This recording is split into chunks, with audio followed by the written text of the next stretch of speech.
Hot Reds podcast. Here are your hosts, Ricky Logan and Roger Straz.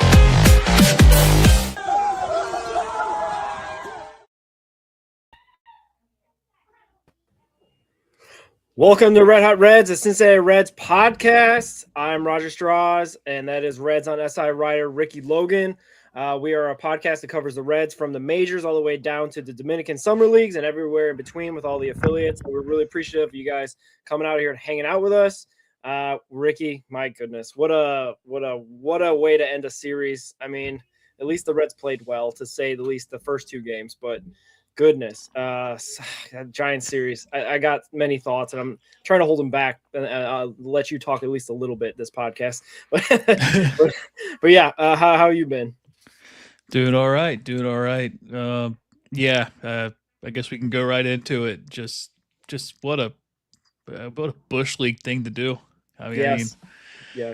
I mean, it's not his fault that the umpire granted time. You know, it's yes. Yeah, he called it, but I mean, it's not like it's a new thing. It happens a lot. Yeah. And to throw at somebody over something as petty as that, what makes, I think, to look back at it, Steer won because he got a hit off of him. So yeah, I mean, right. It's. Let's hold all these thoughts. We're going to get right through our sponsors first before we get into that, because I like I said, we got a lot of there. First off, we want to thank Frost Buddy for coming aboard. We really like this product. It can be a very versatile product. Ricky's going to show you in a second all that. 10-in-1. Really thankful for their partnership. We'll have their link in the description as usual. frostbuddy.com/redhotreds. Scan the QR code. Yep, scan the QR code there as well. Support them, it supports us. But Ricky, take it away on the different things that it can do. Yeah, so there's the Universal Buddy XL from Frost Buddy. It holds basically anything you could ever want to drink out of. So a little example here, I got a little, no free ads, but a little Orange Crush. You throw it in here, and then boom. You have. Sometimes you gotta push a little bit. You got your can in a koozie, and then maybe you're a slim can drinker. You like your Michelobes, you like your slim can Red Bull, stuff like that. You just take your little insert out, flip it around, boom. And you got a slim can holder. But what if you like a big can? You like your Monsters. You like those kind of drinks, All you got to do is just pop it in there. And you got 16-ounce can holder too. Not to mention, I don't have them on me. They hold Mountain Dew bottles, Gatorade bottles, Bud Light bottles, Coors bottles, Coors Banquet bottles, little stubby bottles. Holds everything you could want, but Frost Buddies are cool. frostbuddy.com/redhotreds really helps us out. And I didn't get one for free. I bought every one that I have. I stand by it. They're awesome. Yeah, definitely. We're really appreciative of their partnership, and we're going to be, promoting them every single time we can. Also want to promote Hit Machine. It is a guy that we partner with to give away a Nabel Mariano Reds card, and just go to our X, like the post. Oh yeah, also Frost Buddy's got the Connect series on that as well for you. So shout out to Frost Buddy for that. Hopefully, maybe they'll have the City Connect 2.0 in the near future as well. So they also have the regular Reds logo as well. Yes, and they got plenty of others. UK, Ohio State for Cincinnati. I think they have Xavier. Exactly. So check it all out. frostbuddy.com/redhotreds. Also, Hit Machine's got the Nabel Mariano card. Go to our X, like it. We're going to be giving it away on May 4th, announcing the winner for that. So shout out to Hit Machine. On X is Hit Machine Cards. So he's been great to help us out. Also, check out our YouTube, like, comment, subscribe. Apple Podcasts, we upload that. Also Spotify, iHeartRadio, really growing on there. So really appreciative of all you guys listening to us the day after or a couple hours after we go live or we do recorded. Really appreciate all that. All Gloves Off Media, like, comment, subscribe on that as well. Lights Out podcast with Cheese and Mike are going to have a draft special where I think they're going to bring on a couple guests and mock draft live at 8 p.m. on Sunday. So check that out. We're going to probably try to help them. At least I was going to help produce and do some things with that as well. So really appreciative of those guys. It's draft season, Ricky. I know it's kind of crazy with March and April being like March Madness opening day, NFL draft. It's kind of the weather's getting nicer. It's awesome time of year. So we're really appreciative of everyone that's been supporting us, and we'll keep churning out the content for you like we are today. We're going live today because I don't know, man. This series really kind of got me all over the place. It started out well. We won a nice game with a great game by our guy Sal Stewart, which we'll get to a little bit later. But today they decide, all of a sudden the Giants decide to go back to the old unwritten rules of baseball. Obviously the clip that went around, which is kind of crazy, just to set this all up, of Spencer Steer talking to the opponent, Brubaker or whatever his name was last night, saying, just throw me the ball, and that set this all kind of in motion to what ended up happening today with Spencer Steer, what ended up happening today with Willie Adames. All this stuff, all this crazy stuff happened just in a getaway day on a Thursday, 12:40 game, I think. Ricky, what were your first thoughts when we saw this game, when you saw Spencer Steer go up there and get hit?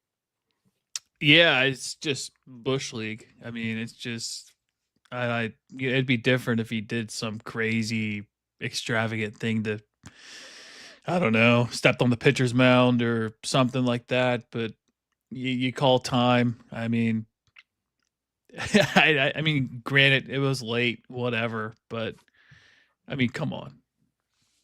Yeah, for sure. It's not Spencer Steer. He asked for the time. He was granted the time. That's not anything that he can do about. We were talking about right before the show, I believe. He could have let that go. The umpire could have let just Brubaker, whatever the heck his name was last night, just throw the ball. He could have had an easy strike right down the middle, and Spencer Steer would have the problem with the umpire. That's who probably the Giants should be kind of pushing their ire toward, at least for last night. Today, they start to go back to these old unwritten rules. Tony Vitello, just out of college. I don't know. Do they do this kind of stuff in college baseball? I hope not, because these are just kids. Could be like an 18-year-old kid out there that you're going to be throwing at 198 miles an hour. For some reason, they say, okay, Spencer Steer, you did something to us by telling us to throw the pitch. We're going to hit you. And there was just a warning was issued. Obviously it was the first time. It wasn't like he brushed it. He didn't buzz the tower and then hit him and stuff like that, like they would do kind of in days gone by. But I don't know, man. This is 2026. These guys are out there that can control the ball wherever they want. I feel like if there is any slight indication, and this happened to Connor Phillips, any slight indication that the guy is throwing at you or there's something that was brewing from the night before, it's immediate ejection. It's got to be a thing that's got to be stamped out of the game, because these guys are going out there and standing in a box with 100 miles per hour. Everyone's throwing 100, right? Except for maybe like Andrew Abbott. That's the only guy that's not throwing 100 out there. And you're going to risk these guys' health and safety just because they want to get a grudge. Like they just want to get one over on you. Get out of here. This is old school stuff that should be washed out. I know I'm sound like I'm new age,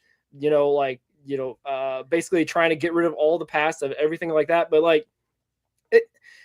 this is kind of like the stuff with home plate as well. You don't run in the guy at home plate because that guy's got a family to feed. You know what I mean? Like, we're not taking out guys at home plate anymore because the game is supposed to be about skill. It's supposed to be about getting out there and showing who is the best at baseball, not necessarily who's the best at hitting, someone beating someone with a pitch, hitting someone at home plate. Like, this is bygone stuff. The Giants miss me with this stuff. This is just terrible baseball, in my opinion, in terms of there should be fines levied. There should be issue with Tony Vitello getting a memo from Commissioner Manfred. And I feel like I'm going on a really long tangent. But we should do this. Shut down the team. Make them leave San Francisco altogether. Heck, whatever. The thing that also the first thought I had was like, you're 7-12. Not that having a 12-7 record gives you the right to do this, but get out of here with these taxes. This is the same team that had the opening day window on Netflix and got their butts handed to them 7-0 against 0-4 Aaron Judge. And then all of a sudden they can't hit either. And they only get one run against the Yankees in their opening series at home, mind you, at home. It's not like they had to travel across the country to go to New York and play at Yankee Stadium.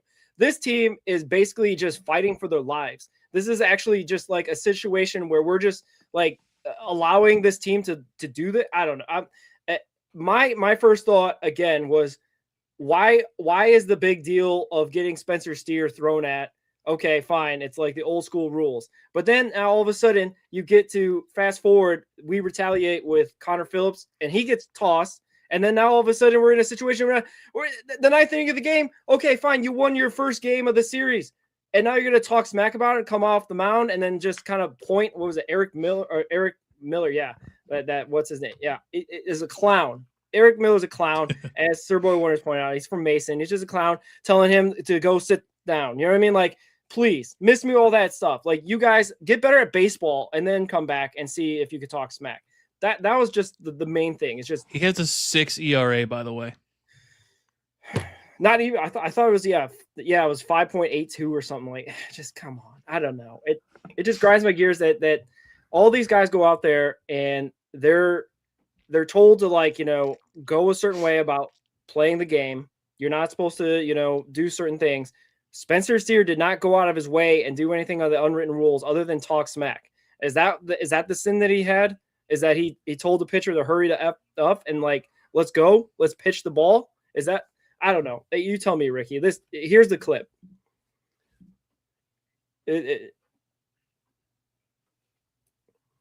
Yeah.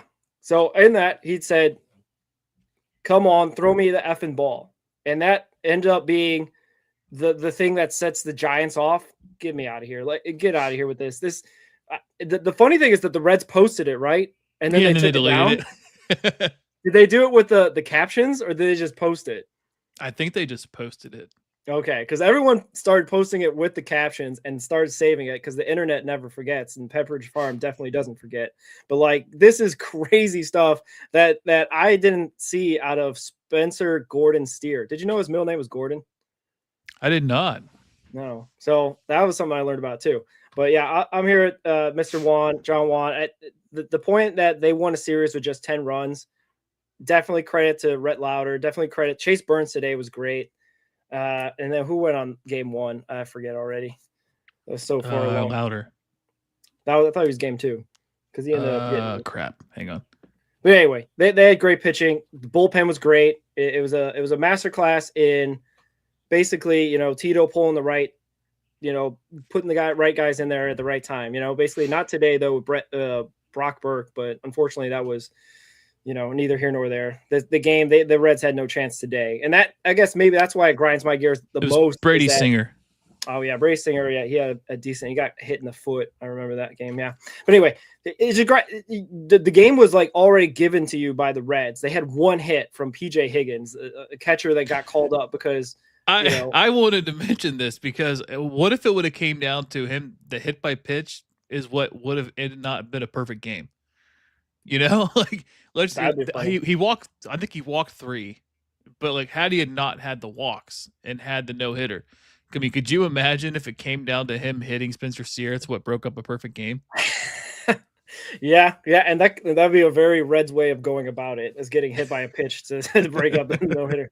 But yeah, here's the thing that also I wanted to point out: Tony Vitello, Clint Hurdle, Tony Vitello clown, by the way. Like, he has also had like a bunch of miscues as the first-time professional manager. And I'm not doubting he doesn't know baseball. I'm not saying he doesn't know baseball, but I don't think he has the temperament to be a professional manager. He seems to have the temperament of a college manager who could go off on the umpires at any given time and have the job security to make mistakes and whatnot. But like, didn't he have like a bunch of errors that he made in the beginning of the season with you know, I think he went after an umpire, got ejected for like an interference call, even though there wasn't any touch on the ball. I think first base, he still got ejected because the spirit of the rule is that the guy cannot run on the infield grass to block the baseball. But anyway, or he'd be called out automatically. The point being is also he's had like leaking out, like there's been tension in the locker room and everything like that. All I'm saying is that Vitello seemed to be a clown. He doesn't seem to be like fit for this. It's reminding me a little bit like how like JJ Redick went to the Lakers and like he had no college experience, had no professional experience coaching. But then now it looks like JJ Redick's aged like a president. Like he's aged 40 years in like 2 or 3 years that he's been coaching the Lakers. And I think that's the same thing's going to happen to Vitello because he's going to ride all the highs and all the lows, and he's not going to have the steady hand that Terry Francona has. Because if you notice, Francona wasn't out there, complaining every single time anything happened. What I'm basically trying to come to the point of is that the team follows the way the manager goes about his business, right? And if we're going to go off of how Tito operates, he doesn't get too high, doesn't get too low. We're just going to keep playing consistent and keep fighting every single inning, every single at bat. The Giants, man, they're just a bunch of hacks, bunch of weirdos that just want to like get into fights because they know they're not going to be a playoff team. It feels like it's like one of those teams that you go and if you go up against anybody, it's like they just try to get one over on you just to get a rise out of you because they know they're not going nowhere. That's the vibe that I got from the San Francisco Giants. A bunch of losers. So Colorado's lost 6 straight games, and they're a half game back at the Giants. Yeah, they're basically fighting for the bottom of that division, and Colorado actually might finish above them if they play like this all season. Like I get it. They won today. They got a win. Congrats. Like good job. You didn't get swept. Yeah, exactly. It's a great getaway day. You get to leave Cincinnati with your heads held high, but like get out of here with this retaliation stuff. It feels so just I don't know, it's just so old school, and just get out of here. This is we're not playing this way anymore, and it doesn't accentuate the positive of this game. This is like how like hockey is trying to get fighting out of it, right? Because everyone wants to see people score goals and play nice hockey. We're not coming out here all the time just to see fights. I don't know. That's just my take. Yeah, I mean, I agree. It's I guess immature is a word you could use. It's Bush League. It's just it makes you look like a sore loser, honestly. Yeah, for sure. I can't believe that for one that they hit Spencer. For two, they go after South Stewart for just trying to stand up and say, "Hey, man, just chill the F out." Like it wasn't like Sal was coming off the mound to go fight. Did you see the video? Like when he got struck out, the pitcher for the I forget the closer. Is it for the Giants? He was it Miller? He says he says go sit the F down, and Sal's like, hey, watch your effing mouth. And it's like that's that Miami and South Stewart. He's like he's not gonna 22 years old. He's gonna stand up for himself, and I like it, man. I like the fire. I didn't know what to expect from Sal in a situation like that because this is his first time in a situation like that we've seen at least in the majors. So pretty cool. Yeah, for sure. I get it. Tensions run high. Sometimes they get the better of you, but this was like an orchestrated thing from the Giants, and to get upset that like the Reds retaliate. It's like what are we supposed to do? We're supposed to just let lie down and take it. Basically, that the Giants have this grudge and they're going to throw at a guy that hit a home run off them in game 1, right? And basically helped win that game because it was just him and South Stew was the offense on was that Tuesday. So like I don't know, man. A bunch of clowns. I don't have time for this anymore because it's a long season. Like the other thought I also had is like it's no longer spring training. It's no longer opening day. Now we're going to start getting into the grind of the season because there's going to be some of these teams that pop up. They're just going to be kind of annoyances, and hopefully the Reds can just kind of supersede that and keep going on the path they're destined to be on. Because if we run into this kind of nonsense more, it just feels like a distraction to the game. And I get it. Like I said, this is their guy's livelihood. And for sure, Tony Vitello will definitely blame global warming on Spencer Steer. For sure, sir boy. I don't know. I just thought it was loser behavior from a team that basically up until today was not playing well. And they haven't been playing well all season. They've only won 2 series and they've been swept a couple times. And like they're fighting the Rockies for the bottom of their division. That should tell you everything about this team right now. And I get it. It's a long season, long year to go, but like just a bunch of losers. Yeah, but you know who's not a loser? Sal Stewart. Oh And yeah, we have got to do everything that we can to extend this kid. You're seeing all these young prospects get extended. Uh, who was the one that just got extended just yesterday, I McGonagall. believe? Yeah, Yeah, McCongle. We saw Connor Griffin get extended. Like we're seeing young talent get extended, like basically as soon as they make their debut. My fear is that it's going to be too late with how great he's playing. Like he's already the best player on the team, in my opinion. Already, him and yeah, Elly are just kind of just even. In my just they're better at certain things, but they complement each other in so many different ways. So my fear is that it's too late, and as crazy as it sounds, his asking price is going to be too high already, which sounds insane for a guy who's played what 40 major league games, if that. And yeah. if you had a number you'd throw out, what was a number you would throw out for Sal?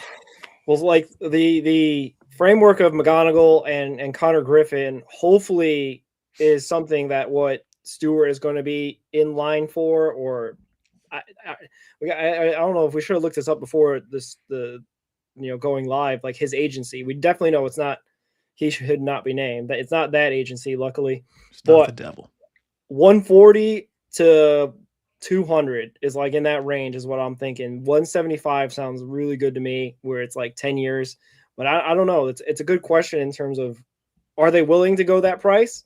Is it a situation where he thinks the longer he holds out, the more money he's going to be owed? Or is it a situation where, like, hey, yeah, there's going to be possibly a lockout. I want to get my money now before we go into 2027 season and there's a long CBA argument, talks, all that. So that'll be interesting. I really was encouraged by the fact that he's one of the lone players that says, oh, hey, I'd like to stay here. So I like to think that's going to be a positive in his direction in terms of wanting to sign a long-term extension and not just be like, I'm going to play my 6 years of control and then go off to Los Angeles or New York, So that was positive. Yeah. But yeah, anywhere from 140 to 200 for 10 plus years. So McConaughey got 8 years, 150 million. Connor Griffin got 9 years, 140. Yeah. Right. Yeah. I think Sal's going to take more, just given that he's played more in the majors so far compared to the two of them. Yeah. But I mean, if you could get him for 10, like 220, like maximum, I think you could make that work. And obviously you can do deferrals and all that stuff, whatever you got to do, signing bonuses, whatever you need to do. But I think, it's doable because I don't remember if there was ever a number reported for the Elly talks, but No. you just take whatever you want to offer Elly and just up it a little bit, because I feel like they probably didn't have a serious offer for Elly. It probably was like 7 years, like 120 or something. And I don't know if you could get him. I think I'm trying to read Zach Presnell's article on him. He has is Sal Stewart worth an 8-year, $150 million? And yeah, I mean, I think it is. McConaughey's a shortstop, so is Connor Griffin. You're looking at a first baseman with Stewart, but you're looking at the pure hitting ability from Sal. Like, I mean, we talked about it last year when we talked about him being in Double-A and getting to the major league team last year. I mean, he's that good of a hitter. I think it just translates, and he's someone, if you could get, just knock on wood, pool host production out of him. I mean, that you're looking at a generational talent hitter. So, I mean, if you could get him now cheap, or quote unquote cheap, you have to do it. Absolutely. And it's the longer it goes, the more it gets more expensive, because this guy is literally a possible all-star right now. Like, he's leading first baseman in WAR. He's leading like all the metrics that you want that will get you into like elite category this early on. It's pretty impressive what he's doing. I just don't know. I just don't understand what's the holdup. Is it on Sal's camp? Castellani's. Yes, I don't want to be that cynical because I know I've been going that way for kind of jokes, but it does ring true because there is a big percentage of truth in that. I just and I looked at his agency is MVP Sports Group, so Get it done. it doesn't sound like a sports group that ends up or an agency that ends up being like hardball type. Who's things McGonagall's agency? Let's look that up. Good question, but the biggest thing that I'd like to hear out of just somebody leak it. Where's Mark Sheldon where's Charlie G when you need like a leak that says like, yeah, they're starting to broach talks. But I don't know. I don't know if this is like a situation like, unfortunately, like the other sports team in town, the Brown family is very tight-lipped and they do not negotiate this kind of stuff before a certain amount of years are filled out. You know what I mean? Like we went through this saga with Mr. The wide receiver, what's his name? Jamar Chase. Like they wouldn't negotiate with him until a certain amount of years. I really hope that's not really the policy of the Cincinnati Reds organization, but we don't really have any proof to the contrary, which is concerning to me because we were having this kind of little bit of talk last year in spring training, like extend McLean. You're going to get him cheap. They supposedly did that, but then it ended up really coming to anything. They did it again, kind of with Elly this spring training.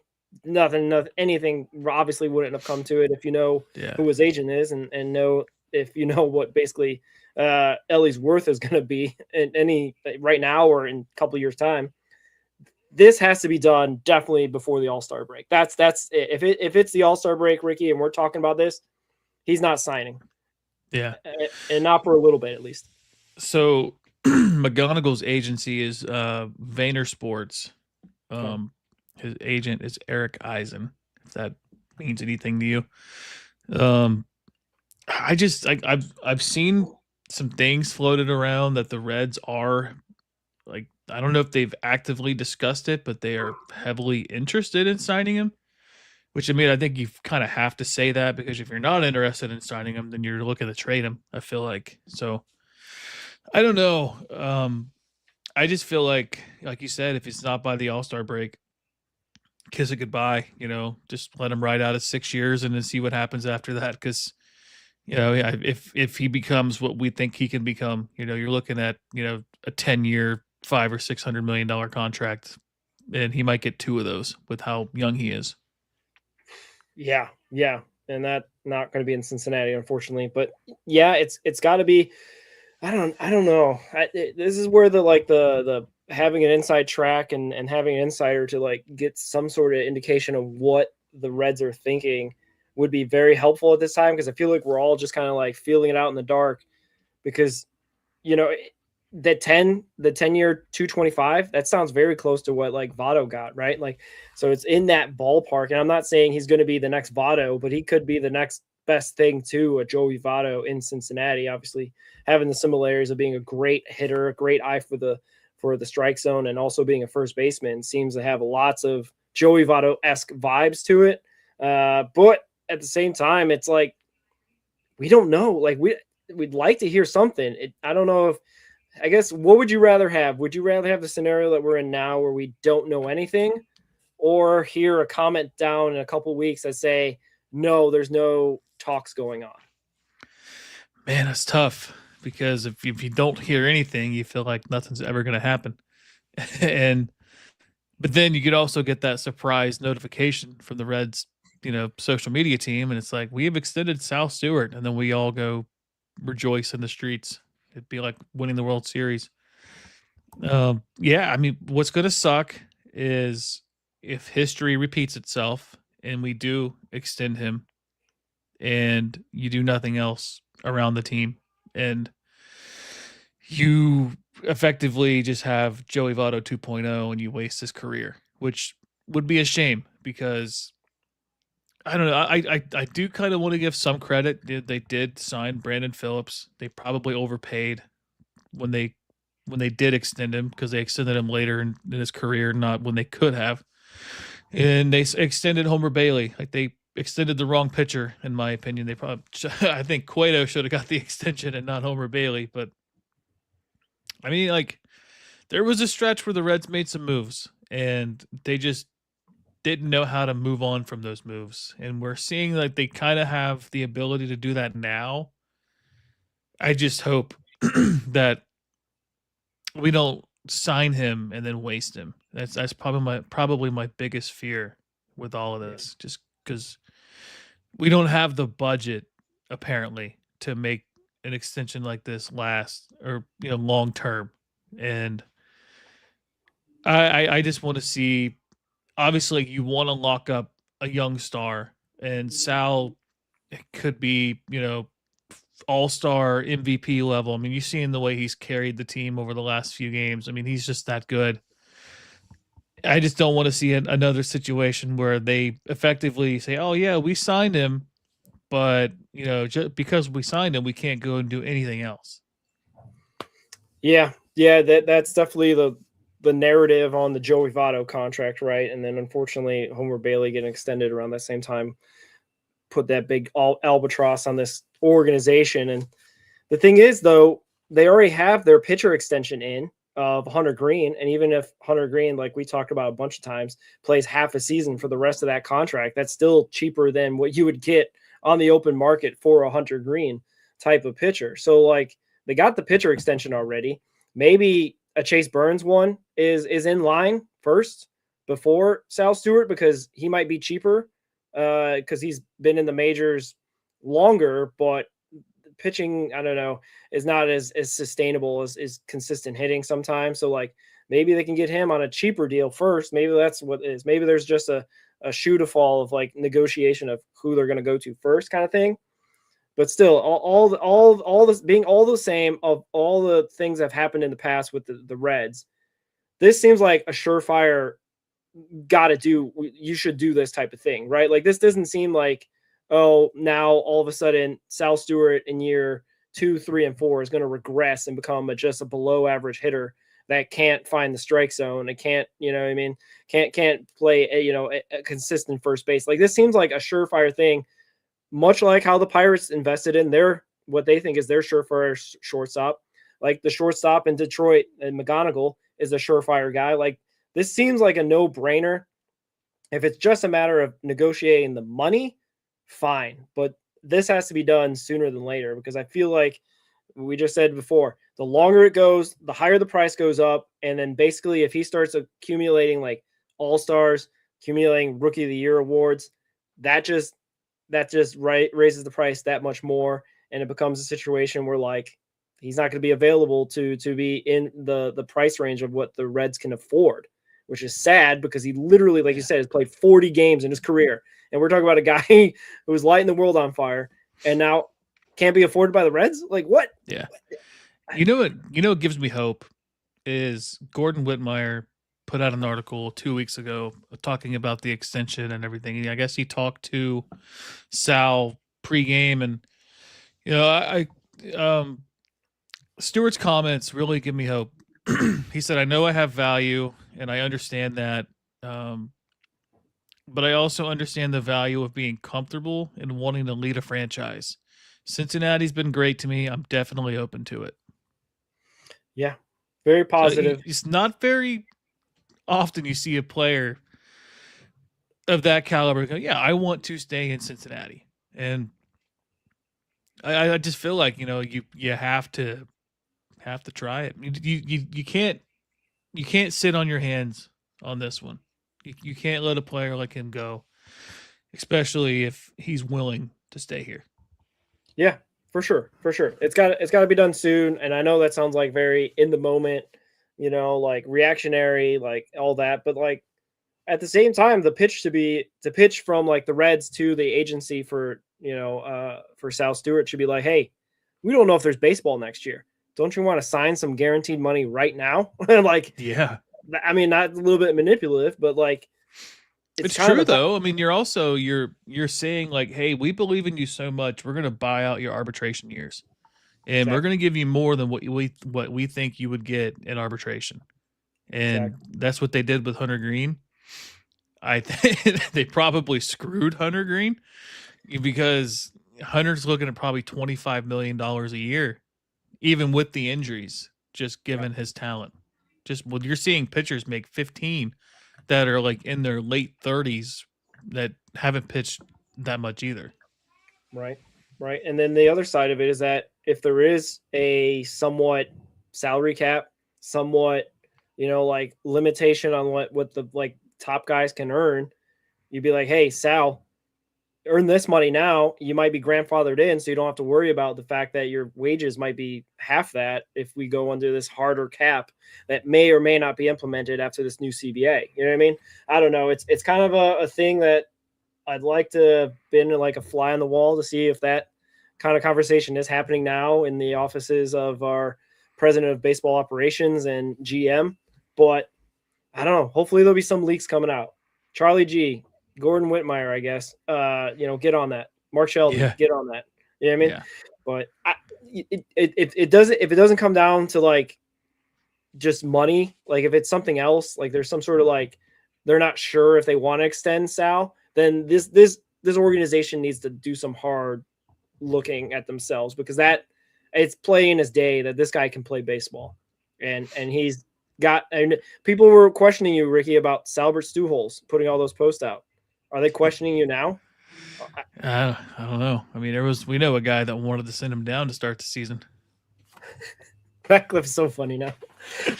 In the moment, I didn't think he would be that wrong. I knew he'd be wrong, but I didn't think he'd be that wrong. You know what I mean?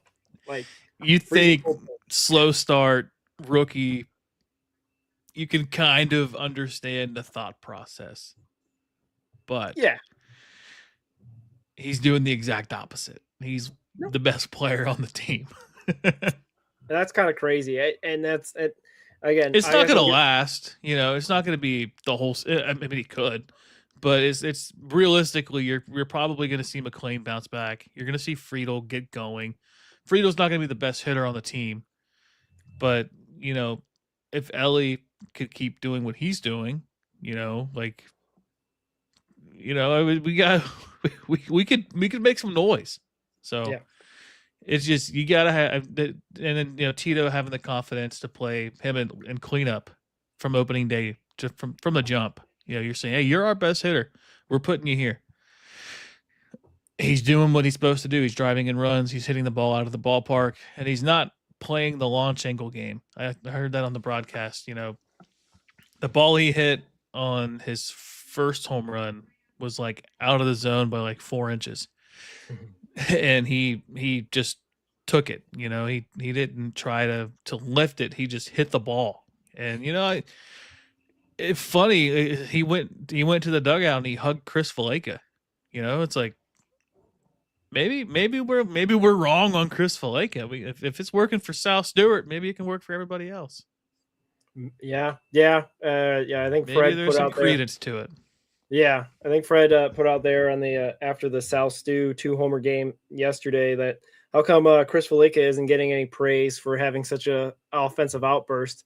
But yeah, it comes down to players. The hitting coach doesn't go out there and hit. He maybe is giving them tips and tricks to try to figure out what may be eluding them or what they're working on, and they may be struggling and what they're seeing. But yeah, it's not the hitting coach that's going up there and striking out. So. I don't know. Speaking of Elly, though, you said that we got kind of two stars on this team that maybe all stars. Elly, he's been pretty good, and unfortunately, this this show's coming out after he made an error today that was pretty bad. But before that, his first one of the season, right? I think he's got 3 actually. He had a couple last series in the Angels series, but okay. Yeah, so he's a little bit of hopefully this is the bottom or trending down, and he'll trend back up for that. But his offense has been fantastic. I think we've been wanting to talk about that in terms of basically Elly is progressing the way that we kind of had predicted, right? Like comes up as a 21-year-old into 2023, 2024. Kind of a waste of a season that a lot of things went wrong, including Elly throwing the ball all over the place, getting 30+ errors. 2025, a little bit more step in the right direction defensively and offensively. Had that bad month in August, but like that's the progression, man. He's going toward his peak, not at his peak. That you can't expect him to be, peak Mike Trout at age 23. But now that he's 24, settled in, knows his routine, hopefully, and everything like that. But like he's looking pretty darn great, Ricky. What is he? Hit his 6th home run today, or not yesterday. Yeah. So like he's on pace, I think, to have the 50-50 season, which would be awesome if he can join the ranks of a, not hopefully future teammate Shohei Ohtani, but join him in that elite class of hitting and speed. That'd be fantastic to see. What are your takeaways from Elly so far this season? Yeah, I mean, we had that segment last year where it was like, is he good? Yeah, he's good, and yeah, his batting average has dipped a little bit over the last couple games. He's at 267. He was at 280 something just a few days ago, but yeah, to join the ranks of Shohei Ohtani is the only other player to hit 50-50. I doubt he actually hits 50 home runs, but Yeah. I mean, if he's hitting home runs right-handed, the left-handed homers are going to come. So he's on pace to destroy his career totals in right-handed home runs this season. I think I wrote about it. For his career, he has 13 home runs from the right side. Wow. And the way he's trajecting right now, he's probably going to hit like 18, maybe 20. If he's on if he has this 50-50 season. I'm not saying he is, but if he does hit 50 home runs, you would assume he had to have had at least 20 right-handed home runs. Wow. So, yeah. I think you're right. He's maybe not like Shohei 50-50. Obviously, he's more of a speed guy at this point of his career. Like we talk about him being like an early Bonds, in Pittsburgh type of player. So maybe it's more of a Ronald Acuna Jr. 30-70 type of thing. If they were 40-70, whatever Acuna did a couple years ago. Maybe it's more like that's the type of season we can maybe get by the time we get to game 162 for Elly, which would be still awesome because I think Ronald Acuna Jr. is like the only guy to hit like 40 and 70 stolen bases. So like still elite company is what I think I'm trying to get across here is that he is, and this is only year 4, I think, full time. 3rd full season. So about 4th season overall. Cause he came up in June of 2023. So yeah, this guy can only get better. And obviously the errors are something he's still working on, which is great. And I think I heard the Cowboy on the radio talk about like, he's not overthrowing the ball when he's getting into these positions at shortstop as much as he had been in the past. So he's trying to, like smooth out the mechanics, smooth out his timing and his delivery to throwing over to first base, which you love to hear that, especially because Brantley seems to be, he has the pulse of like what's going on. And we even mentioned that in the Giants stuff. Like he predicted, the Giants are starting a war when they hit Spencer Steer. So shout out to Cowboy. He said that Willie Adames should get every possible piece of protective equipment. He knows ball. He for sure knows ball. And he called it he called it last night, probably, or 2 nights ago when they threw at, or when Spencer Steer went back and forth with the reliever and all that. But yeah, John Juan is correct. They're still the 30th best offense, so we shouldn't celebrate Chris Veliki yet. But we can celebrate Sal and Elly carrying this team single-handedly almost, with a little bit of contributions from like Gino and, maybe a little bit of it's Ty Steve had a couple home runs and stuff like that. Like, it's kind of crazy that they're hitting more home runs, I think, at this point of the year than they did last year. So, and this is the point of the year where their offense is usually putrid, right? Aside from that torpedo bat game where they scored 14 and Elly had 2 home runs early in April of 2025.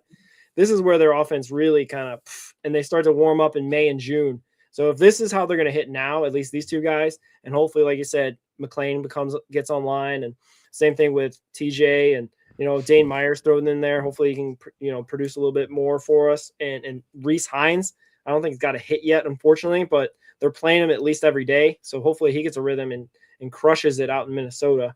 But I don't know. I think we're at a point of the season where being 11-8, we'll take it with the great pitching performances that unfortunately will have to kind of continue somewhat to kind of carry us in those games where we only score 2 runs and whatnot. But like, it seems it's not the end of the world. Like after the Angels series that we talked about, or I think we texting back and forth, that it seemed like this team seemed lost. I think we're a little bit back on track after this series. Elly and Sal being a big part of that. Yeah, and I feel like the way Sal's been playing, we're kind of forgetting how good Elly is. It's taking the pressure off of him, and I feel like, if Sal can continue this, it just makes Elly better. And if Suarez can get it going a little bit more consistently, that's going to make Sal even better. To have a presence like Suarez behind Sal is incredible. It's probably one of the more underrated parts of having Stewart bat cleanup is having Suarez behind him. And because you never know. I mean, we saw them go back to back Wednesday night. So I think we're eventually going to, losing my train of thought. So we saw Elly, Stewart, and Suarez all three hit a home run yesterday's game. Eventually, we're going to see back to back with these three. I see it coming. Oh, for sure.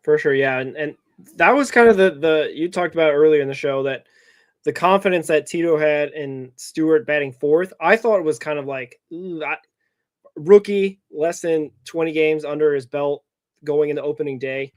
I was like, I wasn't sure. Like Gino, I was nervous about it.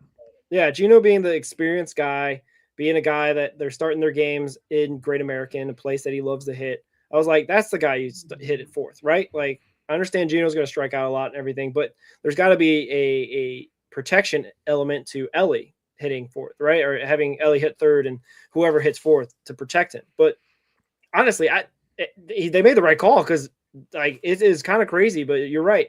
I had said, to Mike's crazy comment of, putting Sal in AAA, that like, hey, he's the second best hitter on this team. No, he's the best hitter on this team. And that's with Elly on pace for a 50-50 season. That's the crazy. Yeah. So I'll take all the contributions outside of those two guys as much as we can get, right? Whenever Gino gets up there and gets a hold of one, hopefully McLean starts turning around out of that 2-hole. And please, for the love of TJ Friedel, hopefully he starts getting it going. Same with Brian Hayes, because that stuff is going to just keep piling on, and there's going to be calls for him to get traded because of that $7 million, $8 million contract that's going to be every single year for the next, till 2029, is not going to look great, especially when you got a guy like, Cam Collier in Double-A that could maybe move up and play third for this team in 2027. Maybe, I don't know. But like, this is definitely a situation where these two guys, Elly's great, Sal is great. Everyone else, let's pick it up. Like, let's do your job. Let's help these guys out. Yeah, and one last thing on Sal Stewart before we move on to the Angels series is we had talked the last show we did where I had stats pulled up for a player comparison, and we all know what Sal Stewart's nickname is. It's Salbert, and I think Reese Hines gave him that in AAA last year. And it's legit. I got some numbers here. So through the first 101 at-bats of Albert Pujols' career, he slashed 366, 429, 703 with 8 homers, 8 doubles, and 27 RBIs. Stewart, in 99 career at-bats, with 55 of those coming last year in September to middle of a playoff race, a little bit of pressure on him, didn't play every day. He is slashing 303, 381, 626 with 9 homers and 5 doubles. So it's legit. He's not saying career he will be Albert Pujols, but as of right now, he is trajecting the way Pujols did to start his career. Yeah, not bad company at all to be a part of. And that we'll leave that be the Sal Stewart end of that conversation. If anybody's gonna come at you, just show them the receipts, show them those stats, and also let you have a little bit of a lap of honor for your amazing take. Just March 2025 talking about Sal Stewart. You can take take your flowers now for having such a great take of that. He'd make it to the major league level out of Double-A at the start of the year, and now I making think an he impact. was that his Double-A debut. No, I feel like he went from Dayton to Double-A in 2024, I believe. I don't think he spent his whole time in Dayton. At least that's how I recollect it. I think he might have ended his season in 2024 in Dayton Because I knew he got hurt. or Chattanooga. Sorry.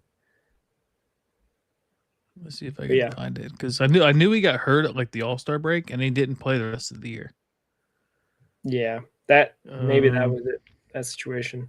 But he definitely No, he didn't. He played 2024 was Dayton. 2025 he made his Double-A debut.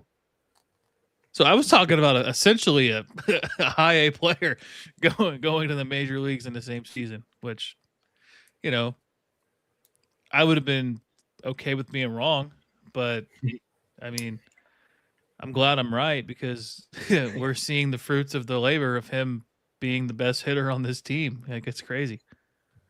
Yeah, and he definitely made a name for himself. Unfortunately, with the injury of Cam Collier, this could have been Cam Collier we're talking about because I believe he started the same time, Double-A at that same time, or was with him in Dayton, something like that. They were kind of on the similar trajectory. But hey, that's what happens. You got to take your opportunities when you get them. He has definitely done that and some. So like, shout out to him. It's been good so far. Let's keep this up. Let's have everyone start hitting around him, and then that way it takes the pressure off a literal rookie from carrying this team. It's given like Elly De La Cruz vibes, where like the young guy has to carry the whole offense type of situation. But Right. luckily, he's got Elly there to help him out sometimes as well. So yeah, and Suarez, we actually have like legitimate players around him that can make him better. For sure. And you know what's crazy is he can actually get better than what he is.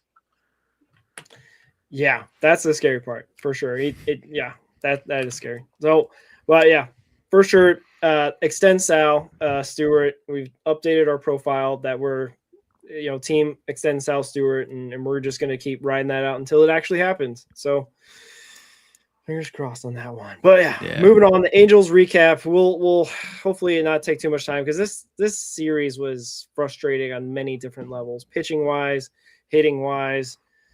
Your guy Marte kind of getting his bobblehead, but not necessarily. I don't know. The writing was on the wall that it was just a matter of time before he got called down or demoted, and then re-signs get called up. I don't know where do you want to start on this one? If you want to just go game by game or what have you, but not necessarily. Go ahead. Let's start with Friday, just because I feel like the biggest disappointment was Kyle Nicholas. Just granted, the Reds weren't scoring much. They had 1 run through 5 innings, right? They scored 2 overall, 4 hits. It was actually a relatively close game. It was 5-1 going into the 8th inning. It was 5-1.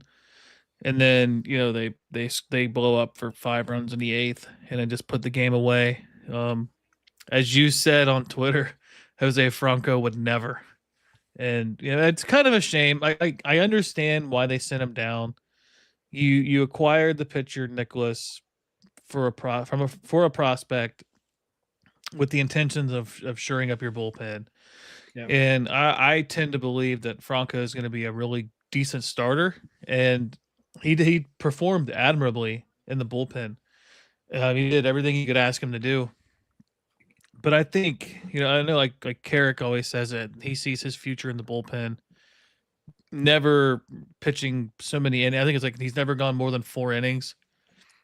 He was a young pitcher. I think he's just now 24, right? Sounds right. He had Tommy John 2 years ago.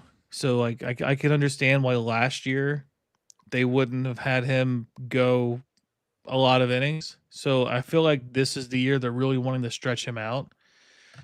And with the uncertainty of next year, and we're going to lose Brady Singer at the end of the year, there's a possibility you trade Lodolo at the end of the season because he's only got 1 more season of team control. You'd like to get some value out of him, especially if you have depth that can pitch. Yeah. And plus, you never know with Hunter Green. Sadly, you just never know what you're going to get out of him.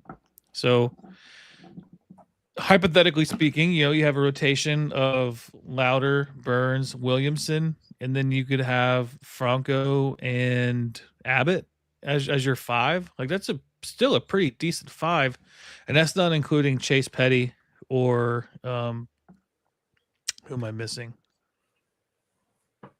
Rhett Louder, talking about? Rhett Louder, yeah. So, like, there's some good pitching, and you can to get Franco as a starter. I like that, but going back to the Angels game, like the way Nicholas, it wasn't just that game. He wasn't good in his next outing either. I think he's got like a 5-to-1 walk to strikeout ratio. He's got 5 walks, 1 strikeout. Did pretty well today. He did get out of the inning, but it is a shame they had to give up Franco for that just because of how he did. Understandably they want him to be a starter, but I don't know what your thoughts on that, because you can probably expand on that more. Yeah. They obviously had Nicholas start in AAA because he got traded and he was at the World Baseball Classic, so they saw like nothing of him, and he barely pitched at the World Baseball Classic. So that move made sense. I didn't know like what the expectation was for him, how long they were going to have him in AAA to see how many innings and or whatever they want to see out of his stuff for Louisville. But I guess that was enough. It's like, was it just 3 weeks into the season? And that happened on a couple days ago, or it happened a week ago, probably at this time, I think, when they made that move. So like 2 weeks into the season, they saw enough out of Kyle Nicholas in AAA, which is fine.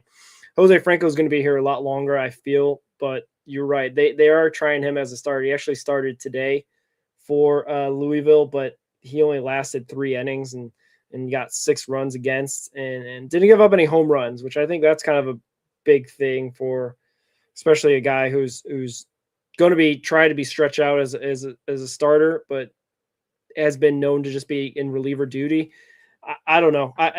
He might be one of those guys that could be a tweener like Ashcraft, maybe not be throwing maybe as hard, but I don't know if he's going to be a full on starter at this point. I think they're going to try in AAA, which is why they probably made the switch, which is totally fine. Like I said, Franco's going to be here longer. I'd like to see him work on his stuff, being a little bit younger than I think 28-year-old Kyle Nicholas, if I think I got that right. But either way, the Nicholas stuff with him being, as we talked about when the trade happened or shortly after the trade happened, is that he's been known to have wild walk rates and not being able to locate his pitch. So it's like this guy's kind of a project slightly that he's going to be a little bit wild, and he hanged one right over the middle of the zone to Jorge Soler for that grand slam that just made me cry, because I was just like, we're going to be like putting this guy out here in these, and it wasn't a high leverage situation at least, but we're going to be putting this guy out there. If he can't locate his stuff, he's going to throw it down the middle to Jorge Soler, who can obviously turn around a fastball very well in his career. Yeah. I mean, what are we doing? Like, I don't know. I'm not down on Nicholas. He's still got lots of time, but I hope that the way that Tito employs him and puts him out there is in the right spots, because I'm worried that hopefully he doesn't have to be counted on in a pretty high leverage situation, because I'm not going to feel good about it. Yeah, so on his career, he's pitched in 102/3 innings. He's got 97 strikeouts and 58 walks. Not great, not terrible, but not great. Not someone that you want to see in the bullpen. His ERA plus is what scares me.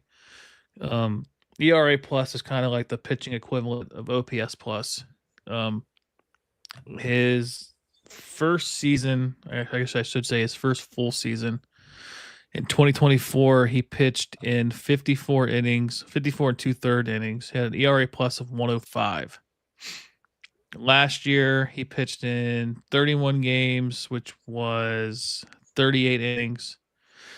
Had an ERA plus of 92. And then his ERA plus this year, just to start, is at 49. So he is 51% below league average is as far as a pitcher goes. And hopefully he bucks the trend and gets some strikeouts and gets some ground balls, because you can't put the ball in the air in this ballpark, especially when you're throwing meatballs to power hitters like Jorge Soler. So, yeah, thankfully we have really good bullpen depth around him, and you can kind of alleviate the problem by picking your spots with him and, use him in more earlier situations in the game. Maybe you use him in the fifth inning on a Williamson start, or a Burns start, or a Louder start, or you use him in, maybe, I hate to say it, maybe in an opener role, if there is an opener game, which I don't think Tito's much of an opener manager, but if there's a situation where you have to, maybe you use him to kind of get his confidence going, as far as like, hey, you can pitch. You just, we're not giving you the eighth inning, So I think he's not going to be the 49 ERA plus. He's not going to be the 10.13 ERA he is currently. I think he's going to get back down to his career, which has been, right around 4.5 median ERA. Yeah, for sure. And I'm not. We got some time to judge the Callahan for Nicholas trade still, because Callahan's still like struggling. He's playing for the AAA team, Indianapolis Indians, I believe, for the Pirate system.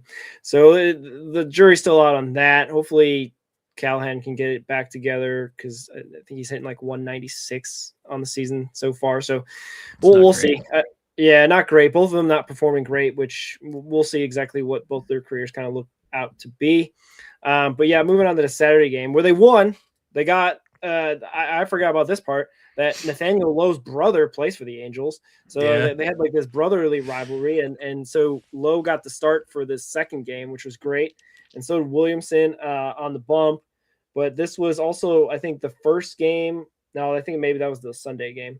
But anyway, this was a game that they kind of had to have, right? Like they had not been playing great at the two games in Miami.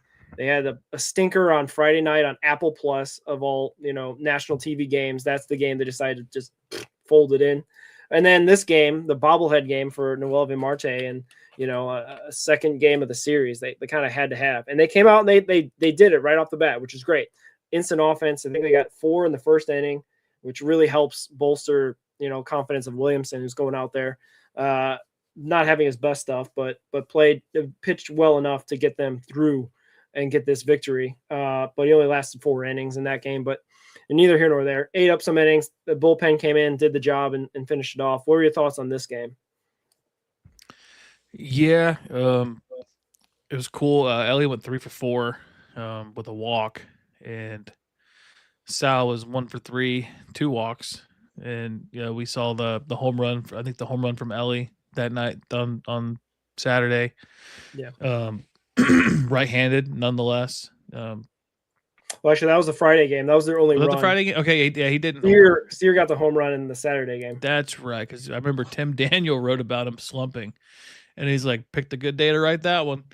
And, it was kind of cool seeing, I don't know why Google has his name as D. Lowe. It's Nathaniel Lowe. That's why I messed it up that one day.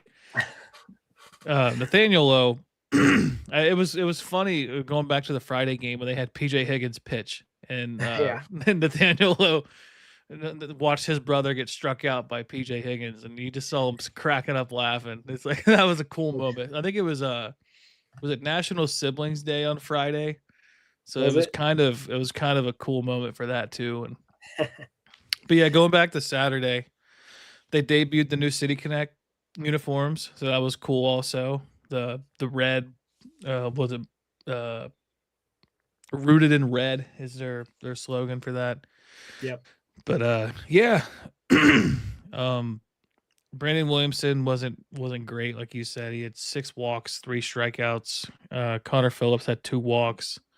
Pierce Johnson went an inning and a third with 3 strikeouts, and then Santion has been. I think Zach Presnell had wrote that he had changed his arm slot, and he's been really good ever since then. So that's really good to see. And then Pagan pitched in the ninth, but what's unfortunate, like going back, Noelvi Marte, he gets his bobblehead on Saturday. He goes 1-for-4. He does get a hit, but it's unfortunate because I feel like they haven't really given him time to play, which has been kind of a reoccurring theme with this team over the last 3 or 4 years.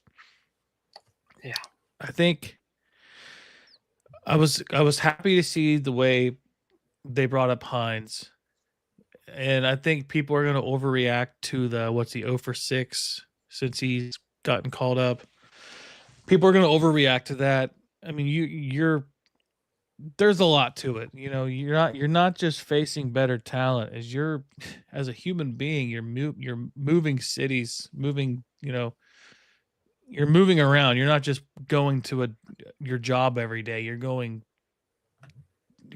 distances. So, and you're seeing really, really good pitchers. I mean, he saw Robbie Ray for the Giants. The other, was it 2 days ago or yesterday? Yeah. It was an opener, I think. Yeah, so really good pitchers. I think as long as they give him playing time, which is what they should have done with Marte, is have them play. I understand to a degree why you wouldn't, because you look at the outfield depth that this team has, and there's a lot of it. What's killing me is how bad TJ Friedel's been, and he has a long leash. Like, he's done something in this league that's been incredible. He's had really 1.5 good seasons in his career, and we act like he just can't be touched. And that's unfortunate too, because Dane Myers is actually playing fairly well. So I don't know where I want to go with this, but if you want to take it over, I feel bad for Marte, because I feel like he just really didn't get the legitimate shot to do something with. You sit him for 6 games in a row, and you play him for 2, and you go, all right, go out there and do it. And when he doesn't, you're like, well, why didn't you do it? And it's like, well, you're cold. It's just part of the game, I guess. True. And then there was a point earlier in the season where they were like batting him against lefties, against his reverse splits, and it was just like the questioning of like, okay, is he just going to go out there and perform and see what he does, or they're just going to like expect him to fail? Are they setting him up to kind of fail kind of situation? Or I don't know. It seemed kind of odd in that respect. Obviously, they did the same thing. They called up Hines, and then immediately he's facing left-handed Robbie Ray. So it's like, I don't know. Tito is a bit stubborn in these things. Like, you talk about TJ, talk about Spencer Steer, talk about McLean, of like, he doesn't want to play mix and match lineups, which was like kind of a thing that people would get mad about with David Bell, is that he would always be moving the guys around the lineup. So much so they didn't ever settled into a consistency. So it goes both ways in many respects. But the same thing with Marte is that I don't know. The unfortunate part is that he was a part of an outfield that all the guys are not hitting. Like, even Spencer Steer was not hitting, and he's finally coming on a little bit. But like, nobody, like Dane Myers, yes, but he was just limited to a certain amount of at bats. So in the time that he got, he was producing. He has been producing, but like, no, TJ's not hitting. Stinking. Who am I missing? Like, all the guys. Spencer wasn't hitting. Like, Will Benson. Will Benson's not, and now he's getting the bench treatment. So like, I don't know. I don't know if they're trying to find the right combination of players. I don't know if they're trying to find, play who's hot and just ride that hand. The problem is no one is. And what are you going to do? A move that I want to make, and it's just probably not going to happen, is I don't think you. I mean, obviously he has options. I don't think they option down TJ Friedel, but you put him on the IL, something, and bring up JJ Bleday, because I think you stick him in center field. He hits lefties good. He's not terrible against right-handed pitching. He's crushing it in Louisville right now. Yeah. And you ride with an outfield of Bleday, Hines, Steer, Myers, and Benson. Like, that's a pretty good outfield. I feel confident about that. And then, if you're going to keep Marte down there, Blake Dunn as your next guy up, like I'm not mad about that either. Like he's been playing really well in AAA. Mm-hmm. Granted, it's AAA, it's not the majors, but JJ Bleday has shown that he could be a really good major league hitter. He's done it one season out of the 2.5 he's played. So, do you make that move? I don't know. I don't think it's going to be the Minnesota series, or it's probably not going to be the Tampa series. But if he keeps it up, eventually you got to make a move, right? Because that's why you signed him. And Nick Krall likes Bleday. He felt the need to comment about him a lot during spring training. Yeah. So I don't know. Like I don't think you can keep riding with TJ Friedl, especially at leadoff with what he's been doing. And I remember watching the game the other day, and he had a bunt single. And then the next game you hear, TJ Friedl was pretty good. He was 1 for 3. I'm like, yeah, it was a bunt single. And then he went over 4 again. It's like, yeah, you got a single because he's just a really good bunter. Like he's just not hitting the ball right now. And we saw with the ABS, he changed his batting stance. He's more upright as opposed to crouching.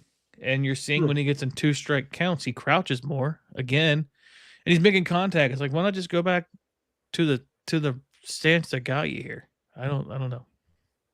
Yeah. And the thing about TJ is that comment that I think Tito or the organization made in the offseason or going into this season that I think it was Tito actually, that he said he played too many games. He played 152 out of 162, right? And that's a heavy load for, I guess, a guy that's turning 30 this year, I want to say, or is 31. already 30. It's going to be turning 31. And that comment doesn't seem to be brought up as much, I feel, because then platoon him. They've been putting him in left because they recognize his center field defense is not as good as it used to be. Platoon him with all these other guys that need to get some at bats, at least try. You know what I mean? Bleday for sure is the next guy up, in my opinion. Even though there's been a lot of people talking about Hector Rodriguez possibly, but that I think, unfortunately, not to slander Hector, but he's kind of a TJ Friedl mini me.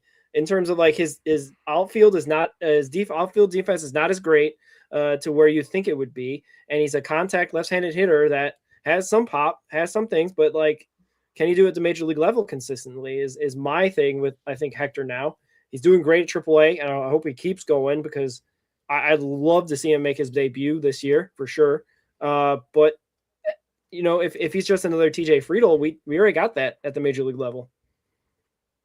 So, yeah, but I guess with Hector, you kind of have speed, you got youth, and the potential to get better. With Friedl, you're going to see just more regression.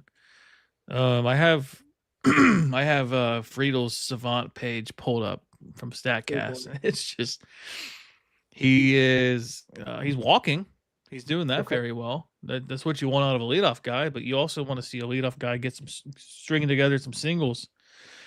He's in the 33rd percentile in bat speed. He's at 70.9 miles per hour. His squared up percentage is the 23 percentile. That's 20.8% of the time he's squaring up a baseball. He's either popping it up or grounding out. His chase percentage is up. He's in the 62nd percentile, 27.4%. His whiff percentage is right around league average, 53% or 53rd percentile. And this is what has me more concerned is his sprint speed's way down. He's at the 36th percentile in sprint speed, and his arm strength isn't even registered. Boy, he's not going to beat the charges of having a noodle arm very soon.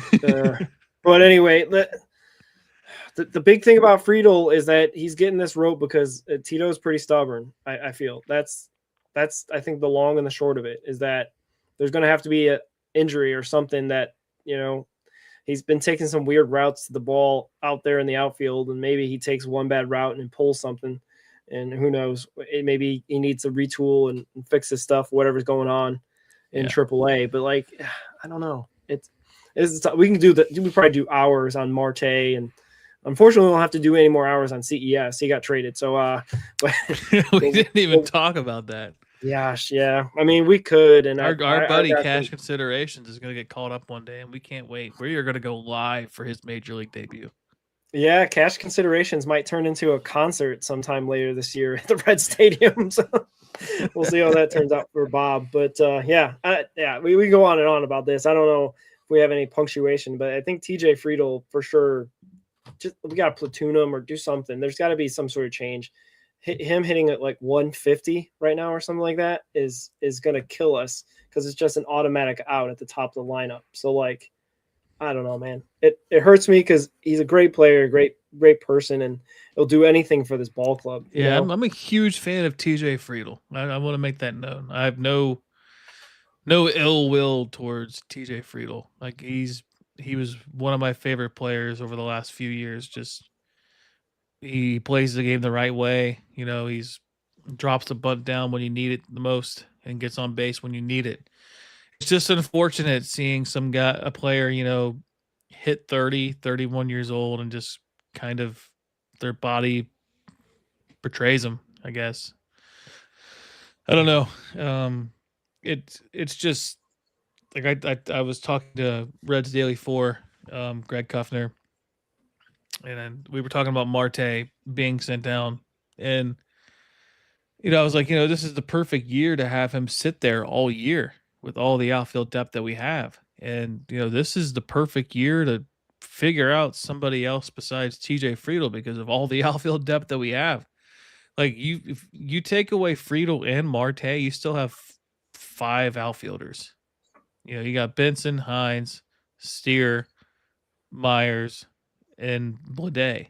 Mm-hmm. Yeah, that's a good outfield. Like it's not a bad outfield at all. So obviously you don't want to be too brash in April and judge a guy's season by April.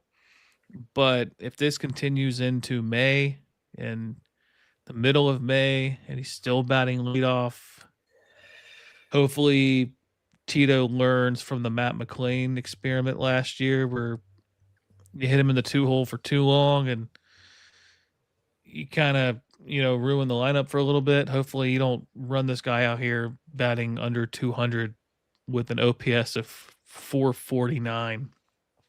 Yeah. It's just, I don't know. It's not fair to TJ, honestly. No. Yeah, but yeah, he can be better and maybe give him some time, some rest, some platoon work. Maybe it'll reinvigorate him because it is tough. It's a baseball grind, 162 games, you know, and we even get to Key Brian Hayes. We'll get that on the Sunday show. Figure out what we're gonna do there at third base. The final thoughts on Key Brian Hayes is that he's just so unlucky he's hitting the ball hard. It's just going right at somebody every time. Yeah. So, all right. Any final thoughts? Any hot takes? Anything? We got the Twins series coming up, which is interesting in itself because the Twins are like really hitting the ball well. So it's going to be interesting how our pitching kind of matches up with them. I think I was hearing Mike's podcast, the Lights Out on Tuesday, say that they got like top of MLB and like batting average and runs scored. So it's going to be tough going there to their ballpark to try to slow them down, but hopefully they can.